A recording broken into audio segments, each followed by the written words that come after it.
خۆشەویستانی کورسات نیوز سڵاوتان لێبێ بە خۆشحاڵیەوە لەگەڵ هاوکارانم پانۆڕامایم شەوتان پێشکەشەکەین. یەکێتی نیشتیمانی کوردستان وەک هێزێکی کاریگەری سەر ساحەی سیاسی عێراق وەرێمی کوردستان لە ئێستادا لە ئامادەکاری گەرم و گوڕدا بە گوڕوتینەوە بۆ هەڵبژاردننی پێشوەختەی عێراق. یەکێتی پێی وایە کە دەبێت لە ئەم جارەدا هێزولانە سیاسە کوردستانیەکان بە یەک دەنگ و یەک ئامانج بەشداری لە هەڵبژاردننی پێشوەختەدا بکەنەوە ڕۆ و بەغدا بڕۆن لەبەرەوەی لە ماوەی ڕابردوودا دەرکەوت کە تەواوی کێشەکانی کە ڕوبەڕووی هەرێمی کوردستان دەبنەوە لە بەغدا چارەسەر دەکرێن و دەبێت ئێمە ململانێ و کێشەکانمان ببینە بەغدا. هەنگاوەکانی یەکێتی نیشتیمانی کوردستان بۆ خزمەتکردنی خەڵک و هەروەها بۆ پاراستنی قەواری هەرێمی کوردستان و خزمەتی خاک و خەڵک لە بەغدا چی دەبێت. هەروەها هەنگاوەکانی یەکێتی نیشتیمانی کوردستان لە خزمەتکردنی خەڵکی هەرێمی کوردستان چی دەبێت. ئەم شەو لە پانۆڕامادا لەگەڵ بەڕێزا سۆمامەند ئەندامی مەکتەبی سیاسی یەکێتی نیشتیمانی کوردستان گفتوگۆ دەکەین. کاگاس و زۆر بەخێربێن. سپاس بۆ بەڕێستان. سەرەتا لەوە دەست پێ بکەین لە دوا کۆبوونەوەی مەکتەبی سیاسی یەکێتی نیشتیمانی کوردستانەوە جەختان لەوە کردوتەوە کە بە گوڕوتینەوە بەرەو هەڵبژاردنەکان. گرنگجی ئەو هەڵبژاردنە بۆ یەکێتی نیشتیمانی کوردستان چییە و بەتایبەت کە بچێتە خزمەتی خاک و خەڵک. زۆر سپاس دارچکە دیارە لە دوایین کۆبنەوەی مەکتەبی سیاسی بابەتێکی کە گرنگ هەموو ئۆرگانەکان بە سەرپەرشتی هەواڵ باڵ کۆبنەوەی مەکتەبی سیاسی کرا و ئامادەکاری بۆ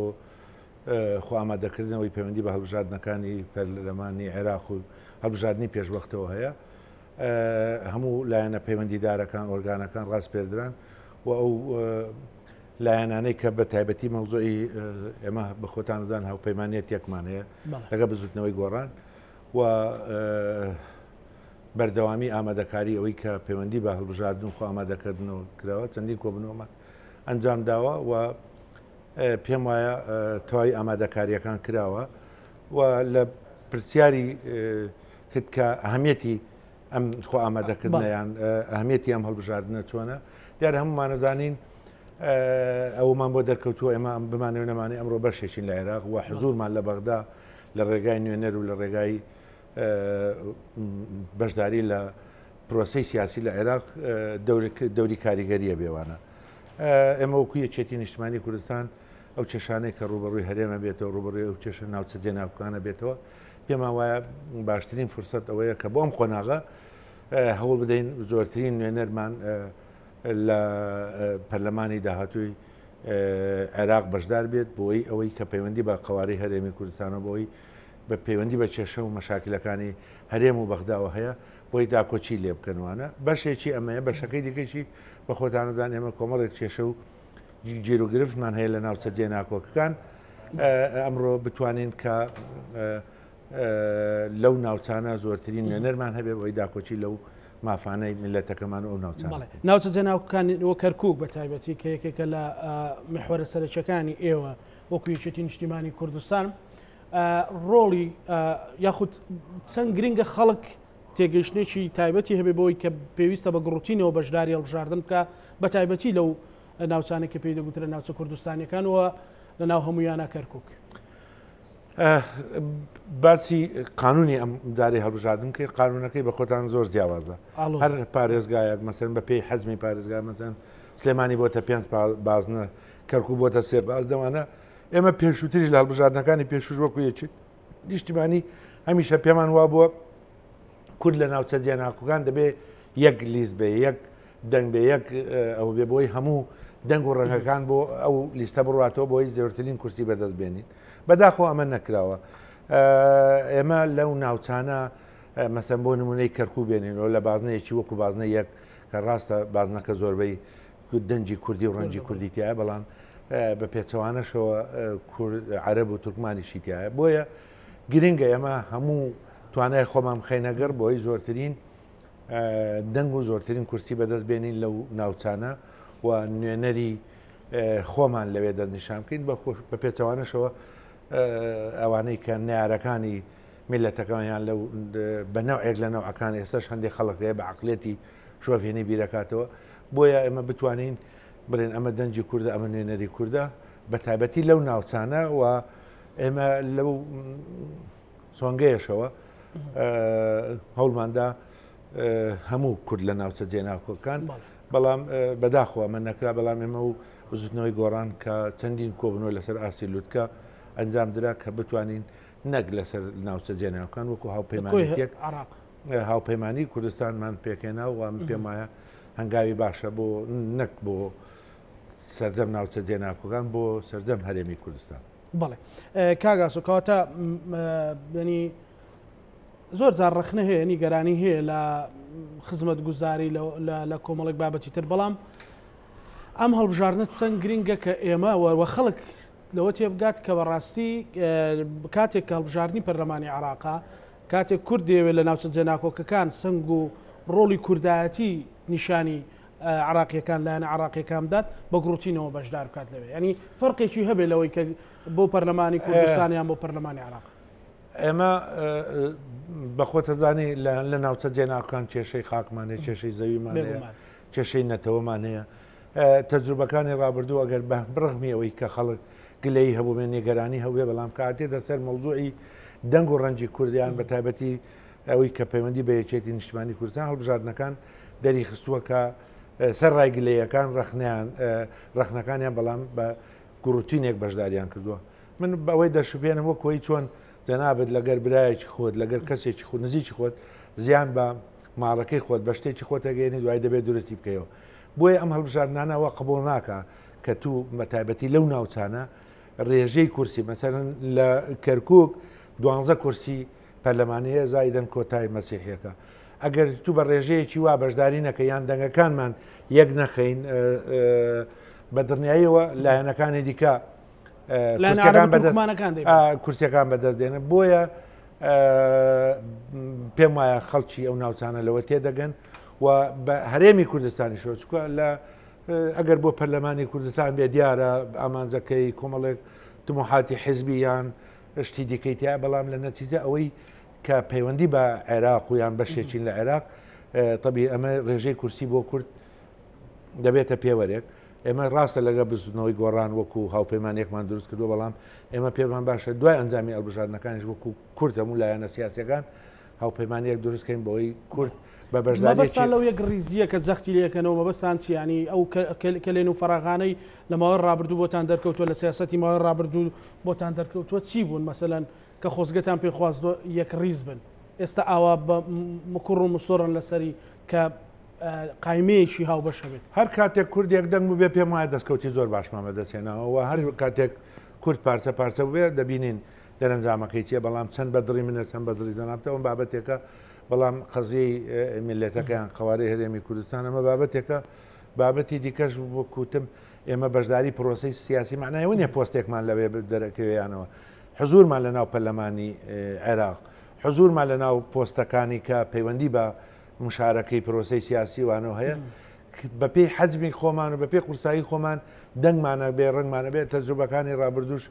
بینیتان کە کێشەکانی بینی هەرێم و بەغدا بەداخەوە ینی زۆر شتی لێکەوتەوە بۆیە ئەمە مەوزوعەکەەوە نییە کە یەکێتی چەند کورسی دێنێ فڵان چەند کورسی دێ بەڵام زۆرترین ڕێژەی پەرلەمانی کورد لە بەغدا بە دنیای ئەوەندەی دیکە قورسایی کورد دوو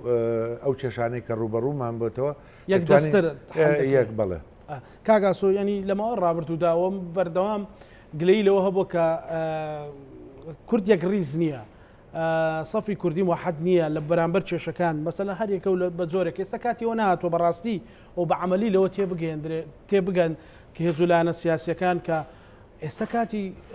ئەو یەک ڕیزیەوە ئەو میراتەیە کە سەرۆک مامجەلال لە بەغدا بەجێ هێشتۆ بۆی بتواندرێت کورد چیتر پاشەکشەنەکە و کۆی کە چاودێرانی سیاسی بەردەوام باز لەوەکەن کە کورد لە چوارچەوەی بەغدادا پاشەکشەی کردووە.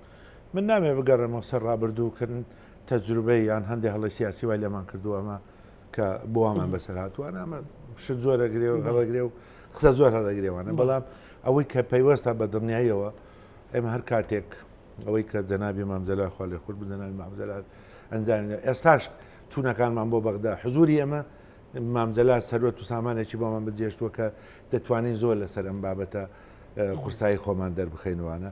دا بۆیە ینی بمانێ و نەمانەوێت ئەمڕۆ هەمومان هەموو لایەنەکان گەیشتن و قەناعەتی کە ئێمە دەبێت لەگە حکوومەتی ناوەند بەڵام بە قورسایی بە یەکدەنجی بە یەکڕەنجی بتوانین داکۆچی لە مافەکانی خۆمان بکەین. شتەکان وەکوتم چەند بە دڵی منە چەند بە دڵی تۆیان بە فڵانە لایەنە بەڵام ئەگە قەزیە میلەتەکەمان و قەزیەی نەتەوە و خاک و کێشەکانی دیکەمان لەبەر چاو بگرێ بە دڵنیاییەوە دەبێت بیر لەوە بکەینەوە کە کورد یەکدەنگ یەکڕەنگ و تەنانەت ئەگەر بۆ تەشکیلکردنی حکوومەتی داهاتوی عێراقیش دەبێ وەکو تیمێک کە ئستحقاقی کورد مەسەلەکەەوە نیە چەند وەزارەتمان بەرەکەیان چەنەوە بەڵام استحقاقی کوردەوەیە کە بتوانین بە قورساییەکەوە ئەو کاتە هەموو لایەنەکانیان ئەو پێکاتانەی کرد دەێنێ حکوومەت دروستکان بە دنیایەوە بە قورساییە تەعامل لەگەر هەرێمی کوردستان و لەگەر ئەم قوارەیە دەکەن. بەرەوەی بچمە سەر کێشەکانی عراق و وەگەری دواخستنی هەڵبژاردنەوەمانە بۆ ناوخۆی هەرێمی کوردستان مەسەلەن ئێوە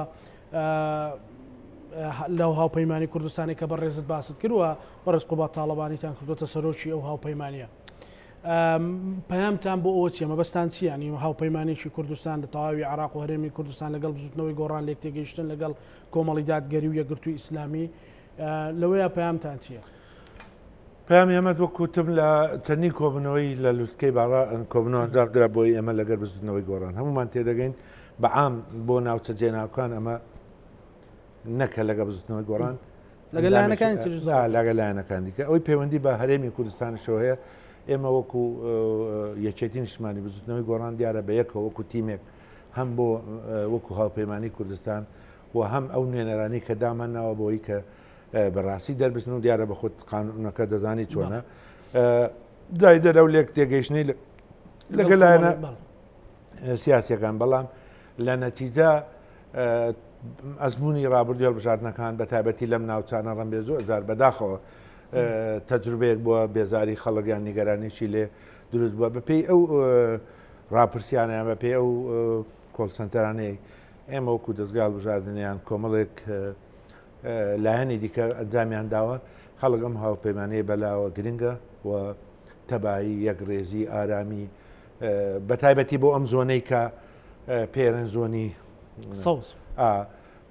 زائیدەن بۆ شوێنەکان دیکەش گرنگە ئێمە مەسەرەن بە خۆتەزانی لە بازنەیەک مەسەرەن لە هەولێر چەند بازنەیە ئێمە لە بازنەیە کە کاندیدێکمان هەبێ دەنگەکانمان یاخین لە بازنەیە دوو کاندیدمان هەبێ دەنگەکانمان نەخین ڕەبێ ئەنجامەکەی وا دەربچێت کە بتوانین هەموو بێکەوە ئەو کاک ئاسۆ ئەو هاوپەیمانێتی خەڵک پێی گرنگە بۆکو جەنابەت باست کرد بەڵام ئەوەی هەیە کە خەڵک داوا دەکات درێژمەودا بێ و بۆ شۆڕبوونەوە بێ بۆ کۆی جومگەکانی حکومڕانی و تەنانەت بۆ حکوومەتی هەرێمی کوردستان و خزمەتکردنی خەڵکیش خۆتەزانی کە نیگەرانیشی زۆر هەیە لە کۆمەڵێک جومگە و بەهۆی قەیرانەکانی ڕابردووشەوە جارێگەمە هەواڵێکمان کردو تا سەرۆکی لیستی ئەو هاوپەیمانی کوردستان کە جێگیری سەرۆکی حکوومەتە لە ینی بە خۆتانزان مووقع و پێگەکەی وەزایدەن دیارە ئەرکەکەی قورسە بە خۆشتەزانی سەرۆکی لیستی هاوپەیمانی بەڵام ئەزمونێکی باشەیە لە هەڵبژاردنەکانی پێشەوەی پەرلەمانی کوردستانوانە پێم وایە ئەوەی کە پەیوەندی بە یەکێتی و گۆڕانەوە هەیە یان ئەوەی پەیوەندی بە خەڵکەوە هەیە زۆر هەنگاو دەتوانین هەنگاوی ئیجابی و بە باشی ئەنجامی بدەین ینی ئەوەی کە پەیوەندی بە حکوومەتی خۆجێی بە چاکسازی یان پەیوەندی بەوە هەیە هەردوو لەمە لەسەرەوە کۆچین لەکوێ پێویست کات چاکسازیەکان ئەنجام بدەین ئەوەی کە پەیوەندی و دووەمیش ئێمە وەکو یەکێتی نیشتیمانی کوردستان لەگە بزوتنەوەی گۆڕانی لەگەرەوە بووینە کە هەر چاکسازیەک لە بەرژەوەندی کۆمەڵانی خەڵکی کوردستان هەنگاوەکان بەرەوەی تدا بڕوا پشتیوانی لێ بکەین و ئەنجامی بدەین بەنسبەت بەڵێ هەر مەبەستمەوە بکەنی شۆڕ بکرێتەوە بۆ خزمەت بەنسبەت شۆڕکردنەوەکە ئێمە لە کۆبنەوەکانی لەگەر لیژنەی باڵای هەڵبژاردنەکان دیارە لیژنەی هاوبەشمان هەیە و بە تەعمیمیش ڕۆیشتووە هەموو ئامادەکاریەکان کراوە هەندێشتی ئەوەی کە پەیوەندی بە ڕۆژی هەڵمەتەکە دیارە دەستی پێ کردو بەخۆی بەڕسمی من نازانانی ئەو کۆمیسیۆنە نازانم چۆنە بەڕاستی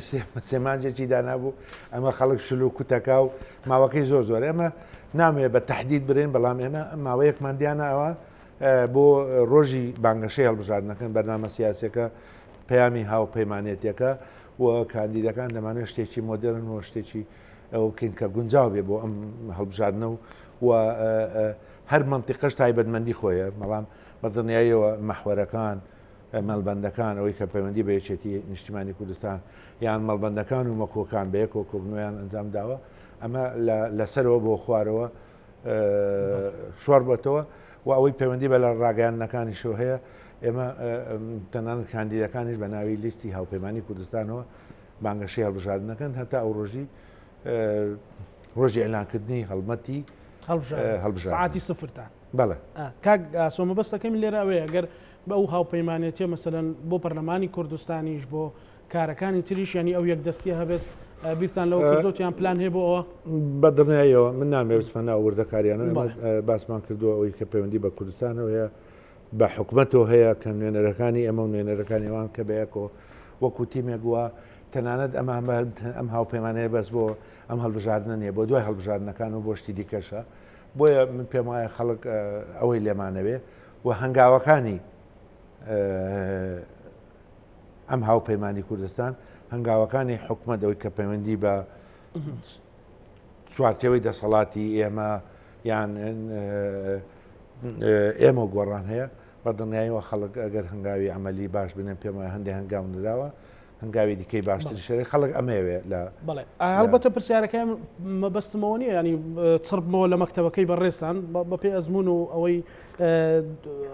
سیاسی جەنابەت پێم خۆشە لە کۆی پرسەکان پرسیار بکەن مەسەلەن لەسەر پرسی چاکسازی زۆر باسەکرێەوە لەسەر پرسی خزمەتکردنی خەڵک گەیشتونەتە ئەو دەرەنجامەی کە بەڕاستی ئێستا کاتی ئەوەیە کە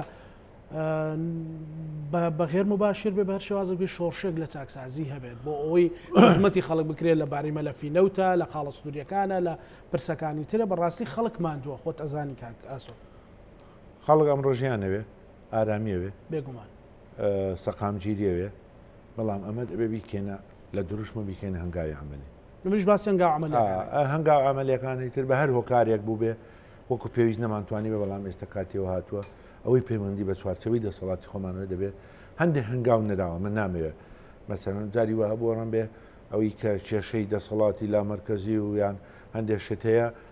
ڕم بێ جاری وایە دایرەیەک بۆ شتێکی ڕۆتین دەبایە بچێتە هەولێر و بۆەوە پێم وایە ئەمانە شۆڕبنەوەی دەسەڵات و لا مرکزیت هەندێک بۆ یەکە ئیداریەکانیان بۆ هەموو پارێزگاکانی کوردستان ئەمە هەنگاوێکی باشە وەکو تیشم ئێمە بەڕاستی لەگەر بزوتنەوەی گۆڕانی لەسەرەوە کۆبین لە هەر شوێ پێویستکە ئارامی ژیان و گوزەران چاکسازی یان لە هەر نامێ بسمەناوە لە هەر شوێنێک پێویستکە بەڕاستی دەبێت هەنگاوی عملی بنێن و خەڵکیش ئەمەیەوێ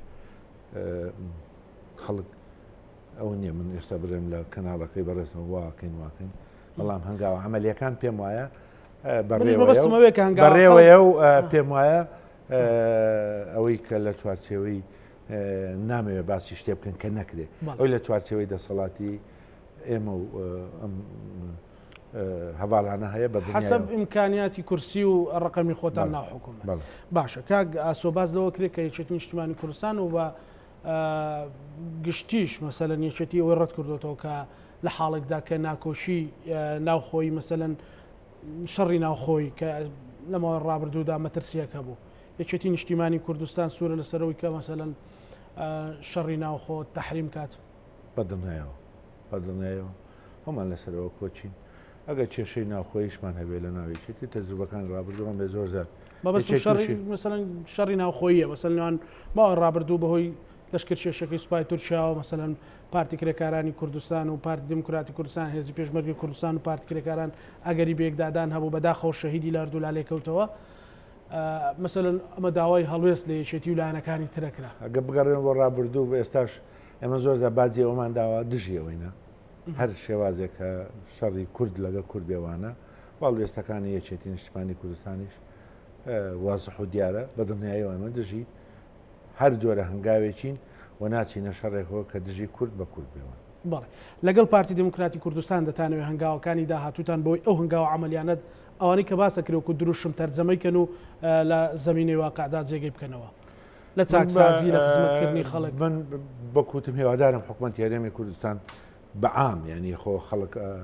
کە چاکسازی بکە ژیان و گوزەرانیان ئارامیان کۆمەڵێک ئەمە پەیوەندی بەو لایەنانەی کە لە دەسەڵاتن بەڵام من باش لە چوارچێوەی ئەوەی پەیوەندی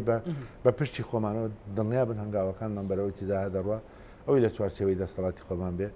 هەنگاوی عملی بۆ بنین بەڵام ناتوە ئەم لە زیاتی لە هەنێ دیکەیان نەمە بەسم ئێوە وەکو هەنگاو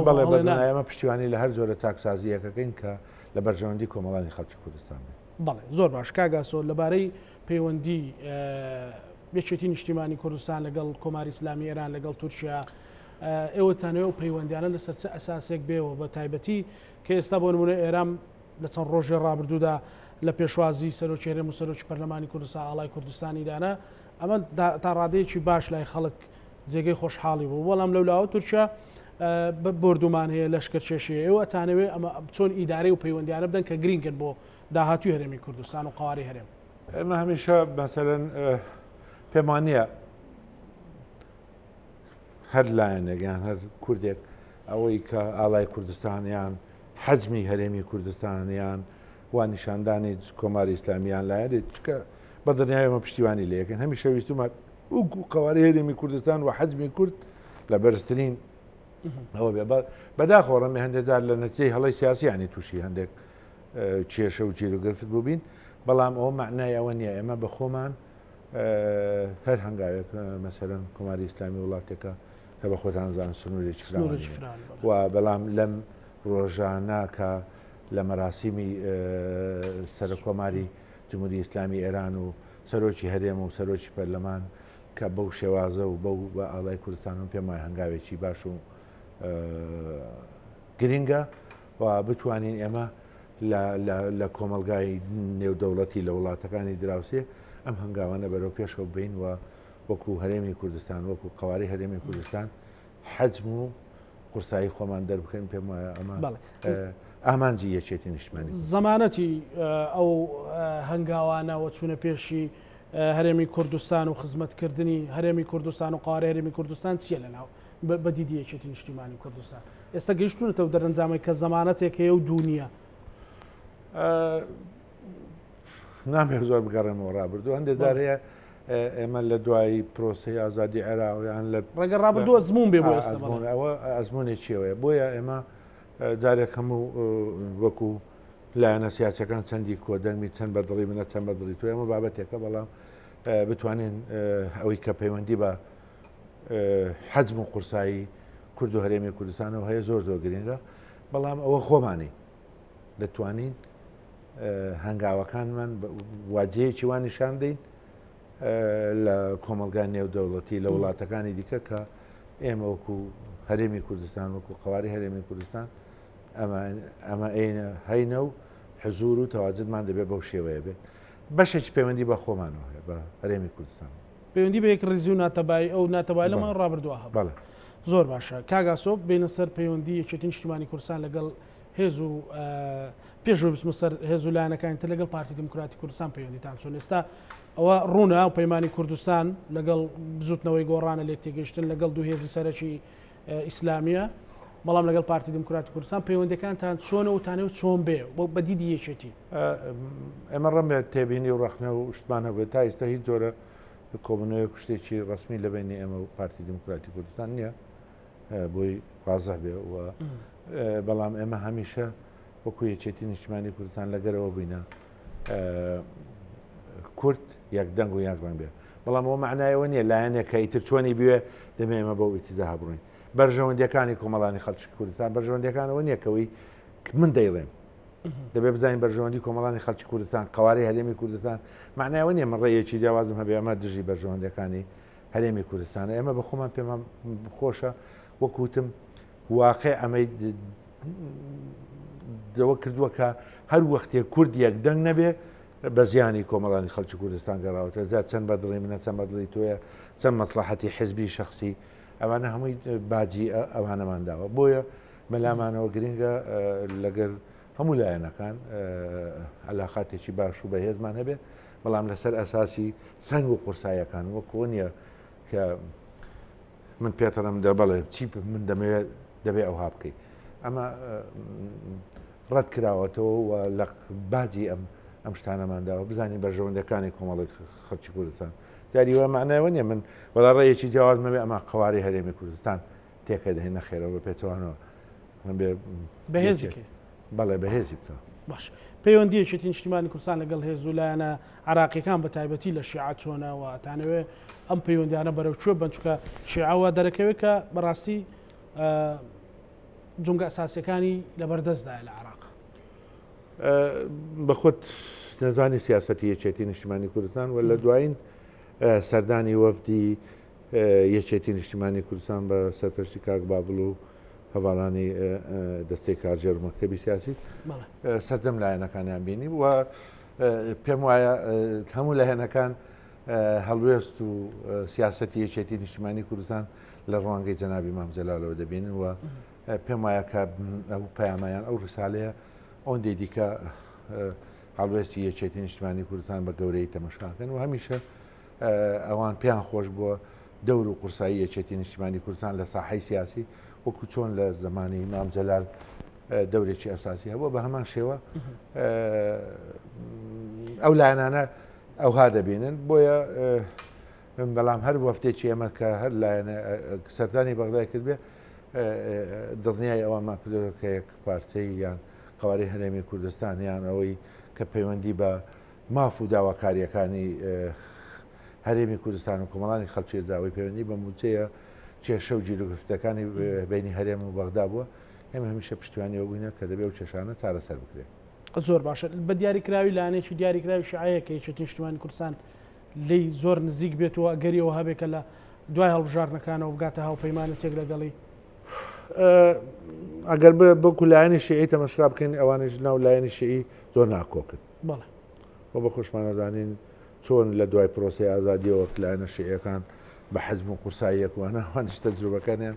پێم وایە تەجروبەیەکی سەرکەوتو نەبووە یعنی بە وازەحتر قسە بکەم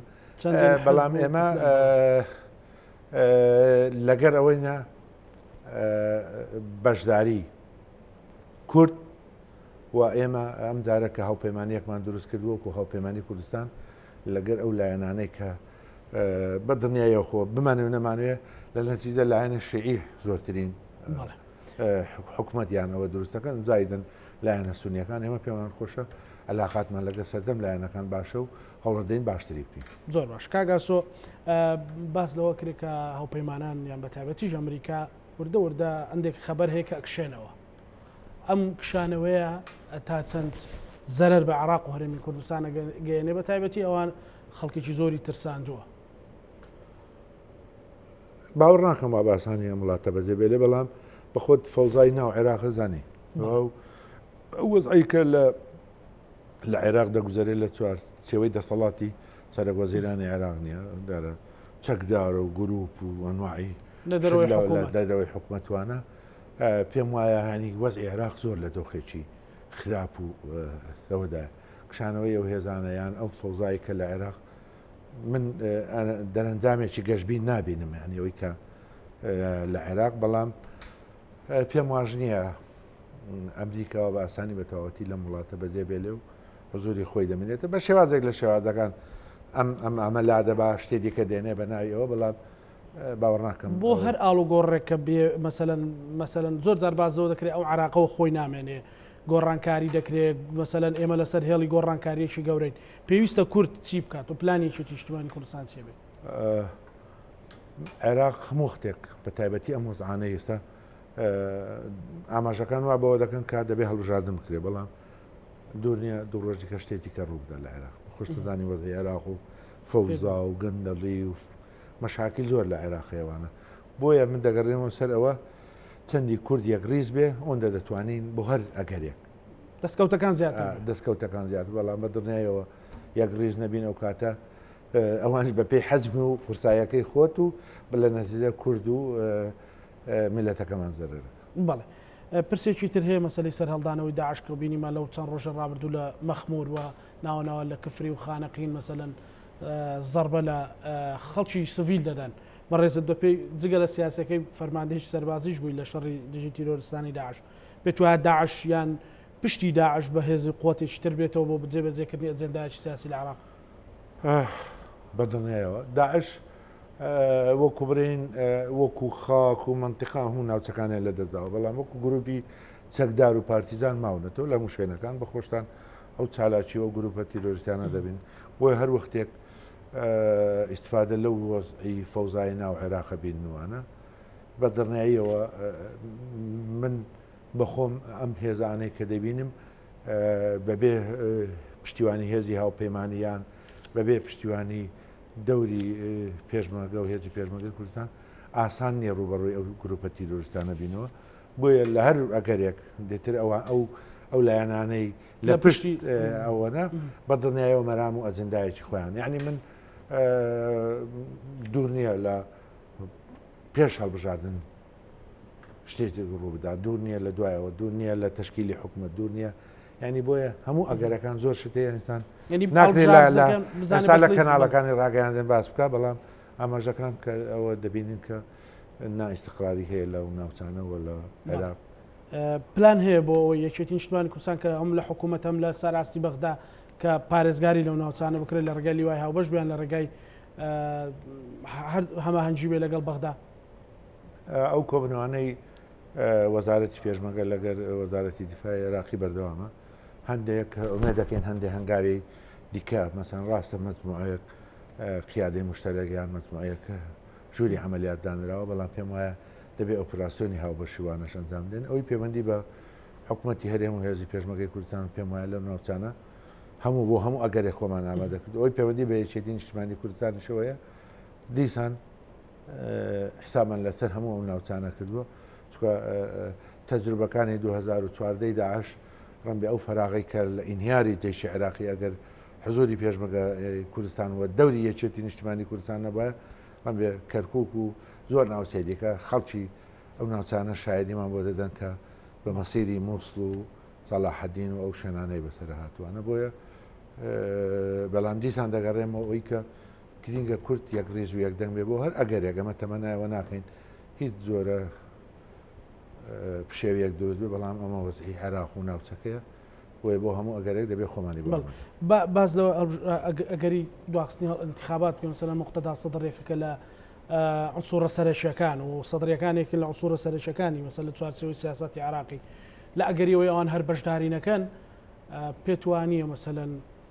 خەلەلێ بکەوێتە ناو پرۆسی هەڵبژاردنەوە تا ئێستاوی بەڕسمی لە کۆمیسیۆن سابی کردبێتەوە ئەوان سابیان نەکردێتەوە کاندیدەکانیان وەکو ڕاستە ئەوان دەرێن بایکۆتەکەینیان بەشداری پرۆسەکەم پێم وایە سەدرەکان لایەنێکی بەهێزی عێراقین ئەگەر بە تەواوەتی ئەو قەنەعەتە دروست ببێ و بەشداری ناکەن یان دەبێت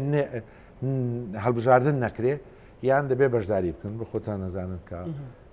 نایەتە ئەوەی کە وڵات دەی مقاتەعەم کرد و ناچمە پرۆسەکەەوە بۆیە تا ئێستا هەوڵ هەیە کە ئەو قەنەعەتە بە مقتەدا سەدر بکەن بێ بەشداری پرۆسەکە بکە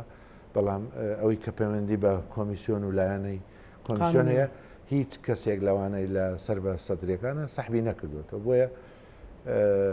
ئەمە ئەگەرێکە بەڵام بکوتم ئەو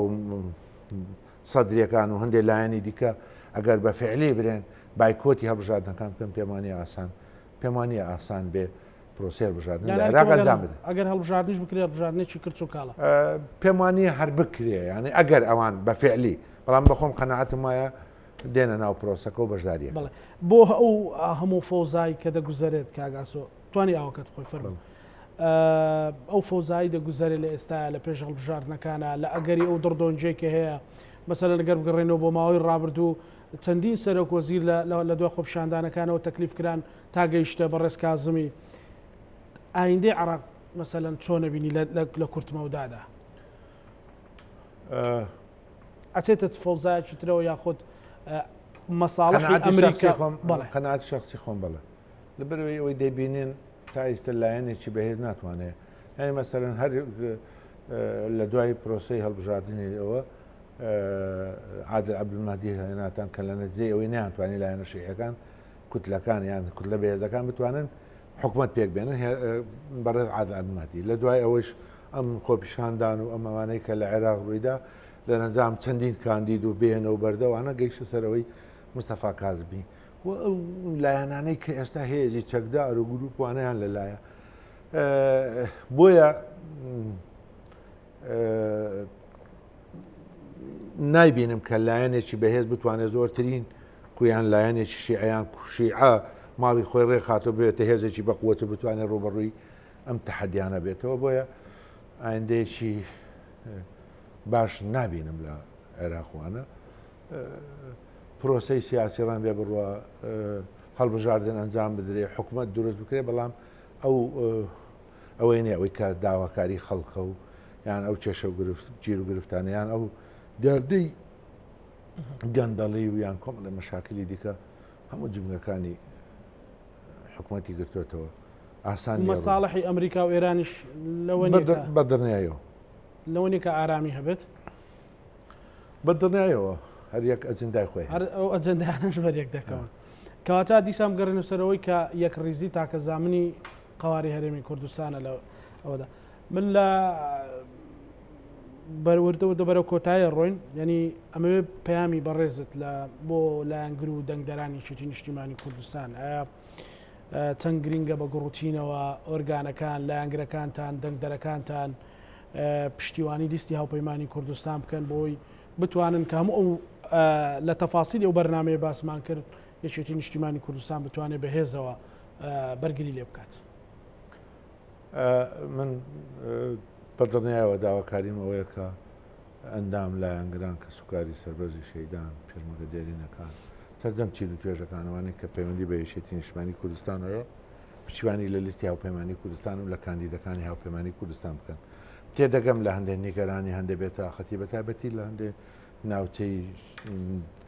ناوچە جێناکۆکان کۆمەڵێک مەشاکلی دیکە لێرە لەوێ لە هەندێک شوێن بەڵام لە نەتیجە من هەردێمەوە سەرەوە قسەی کە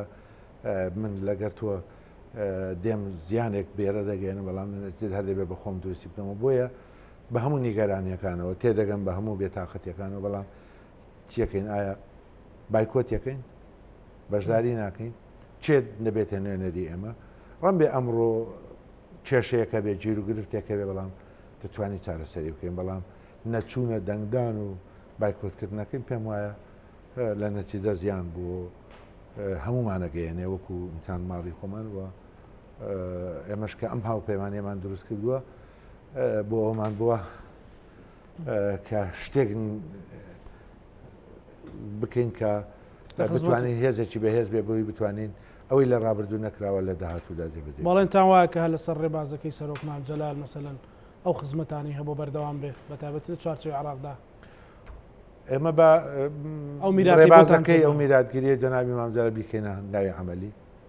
بەدڵنیاییەوە دەبێ هەنگاوەکانمان بەرەو ئەو ئێستا دەزانین گەورەی و سەروەت و سامانەکەی مام جەلال کە ئەو هەنگاوانەی جەنابی مام جەلال دێنا ئێستا تێدەگەین کە چەند ئەهمیەتی خۆیە بۆیە پاراستنی ئەو میرات و شتە بەدەنێ ئەرچی سەرشانی هەمومانە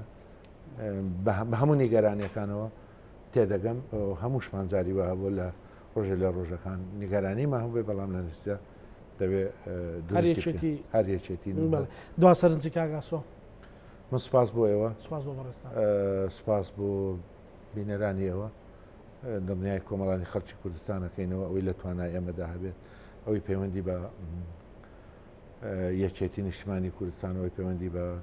چوارچەوەی دەسەڵاتی ئێمە هەبێ ئەوەی پەیوەندی بە وەکو ئێمە و بزوتنەوەی گۆڕان و هاوپەیمانیەکمان پێکەناوە ئەوەی پێمان بکرێت لە خزمەتی کۆمەڵانی خەڵکی کوردستان و ناوچە جێناکۆکانە بێت و ئەوانەی کە دەبنە نوێنەری لیستی هاوپەیمانی کوردستان دەبنە نوێنەری کۆمەڵانی خەڵکی کوردستان و لە داهاتوش هیوادارین بە ئۆپۆزیسیۆن و دەسەڵات و هەمووی ببێتە هێزێکی بەهێز بۆی بتوانین لە بەغدا داکۆچی لە مافەکانی میلەتەکەمان. زۆر سپاس بۆ بەڕێز ئاسۆ مامەند ئەندامی مەکتەبی سیاسی یەکێتی نیشتیمانی کوردستان. سپاس کاگاسۆ. بینەرانی خۆشەویست لەگەڵ هاوکارانم پانۆرامای ئەم شۆمان پێشکەشکردن بە هیوای ساغ و سەلامەتی بۆ مولایەکتان خواتان لەگەڵ.